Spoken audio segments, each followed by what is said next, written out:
To trains 120 metre और 150 metre long respectively are running in the same direction with speed 70 kilometre per hour and 52 kilometre per hour respectively in how much time will the first train cross the second.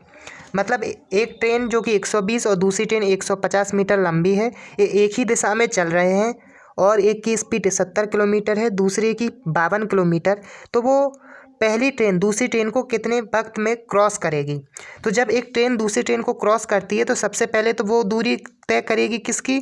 खुद की भी, यानी खुद भी को cross करेगी पूरा, और जो दूसरी ट्रेन की लेंथ होगी उसको भी क्रॉस करेगी। तो मतलब टोटल दूरी वो कितनी तय करेगी? अपनी खुद की दूरी यानी 120 पहली ट्रेन की दूरी प्लस जिस ट्रेन को वो क्रॉस करने वाली है उस ट्रेन की भी दूरी। तो टोटल वो दूरी कितनी तय करेगी? 270 मीटर।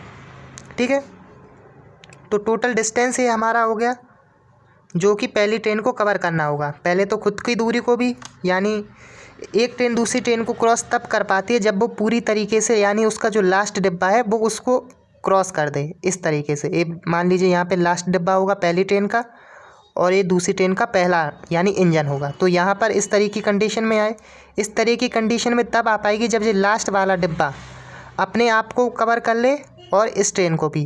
ठीक है, तो हमें यहाँ से लेके यहाँ तक की पूरी दूरी लेनी होगी पहली और दूसरी ट्रेन की। ठीक है, तो हमने 120 और 150 मीटर को जोड़ के 270 मीटर कर दिया। अब स्पीड कितनी है? जब दो ट्रेन सेम डायरेक्शन में चलती हैं तो उनकी स्पीड को हम जोड़ लेते हैं अगर दोनों सेम डायरेक्शन में चल रही हैं। लेकिन दोनों सेम डायरेक्शन में नहीं है, अलग अलग डायरेक्शन में है, अपोजिट डायरेक्शन में है, तो स्पीड को हम करते हैं माइनस। यहाँ पर सेम डायरेक्शन में है, सॉरी उल्टा बोल दिया, जब सेम डायरेक्शन में हो तो स्पीड को हम क्या कर लेते हैं? माइनस, और अपोजिट डायरेक्शन में हो तो स्पीड को हम क्या कर लेते हैं? प्लस। ठीक है, सेम डायरेक्शन में है तो हम माइनस कर देंगे स्पीड को दोनों को, तो स्पीड हमारी क्या हो जाएगी? माइनस 70 में से क्या घटा लेंगे? 52, तो ये हो जाएगा 18 किलोमीटर। और 18 किलोमीटर है, ऊपर हमारी डिस्टेंस मीटर में है तो इसे हमें किलोमीटर पर आवर में आएगा स्पीड, तो हमें इसको भी मीटर में कन्वर्ट करना पड़ेगा। किलोमीटर पर आवर को हमें मीटर पर सेकंड में कन्वर्ट करने के लिए हम कर देते हैं 5/18 से मल्टीपल, 5/18 से मल्टीपल।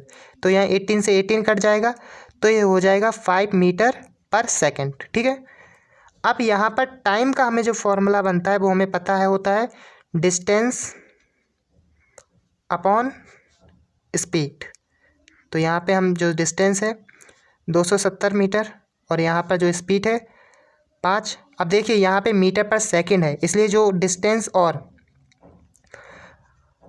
और स्पीड को जो काटने पे हमें जो वैल्यू मिलेगी वो किस में मिलेगी? सेकंड में मिलेगी। टाइम का यूनिट हम सेकंड लेके चलेंगे, लेकिन यहाँ पे डिस्टेंस अगर किलोमीटर में होता और स्पीड की यूनिट किलोमीटर पर आवर में होती तो टाइम हमारा किस में निकलता? आवर में। लेकिन यहाँ पे मीटर पर सेकंड में, इसलिए टाइम का यूनिट किस में निकलेगा? सेकंड में।